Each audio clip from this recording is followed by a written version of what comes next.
Hi friends, welcome to our channel. Friends, ఈరోజు రెండు తెలుగు రాష్ట్రాల్లోని ప్రధాన నగరాల్లో బంగారం మరియు వెండి ధరలు ఏ విధంగా ఉన్నాయో తెలుసుకుందాం. అందుకని ముందుగా మా నుంచి మీకు ఒక రిక్వెస్ట్, మా వీడియోని ఇంకా లైక్ చేయకపోతే లైక్ చేయండి. మీరు ఇచ్చే లైక్ నాకు ఎంతో సపోర్టింగ్ ఎంకరేజింగ్గా ఉంటుంది. అదేవిధంగా మా ఛానల్ని సబ్స్క్రైబ్ చేసుకోండి, పక్కన వచ్చే గంట సింబల్ యాక్టివేట్ చేసుకోండి.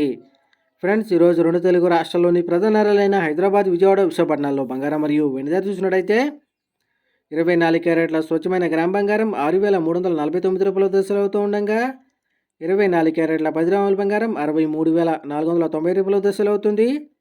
అలాగే 22 క్యారెట్ల గ్రామ్ బంగారం 5,820 రూపాయల దశలు అవుతూ ఉండగా 22 క్యారెట్ల 10 గ్రాముల బంగారం 58,200 రూపాయల దశలు అవుతుంది. అలాగే 1 కేజీ వెండి 80,500 రూపాయల దశలు అవుతూ ఉండగా గ్రాము వెండి 80 రూపాయల 50 పైసల దశలు అవుతుంది. ఫ్రెండ్స్, ప్రతిరోజు ఇదే విధంగా బంగారం మరియు వెండి ధరలు తెలుసుకోవాలనుకుంటే మా ఛానల్ని సబ్స్క్రైబ్ చేసుకొని పక్కన వచ్చే బెల్ ఐకాన్ ట్యాప్ చేసి ఆ పక్కన వచ్చే ఆల్ అనే ఆప్షన్ని యాక్టివేట్ చేసుకోండి.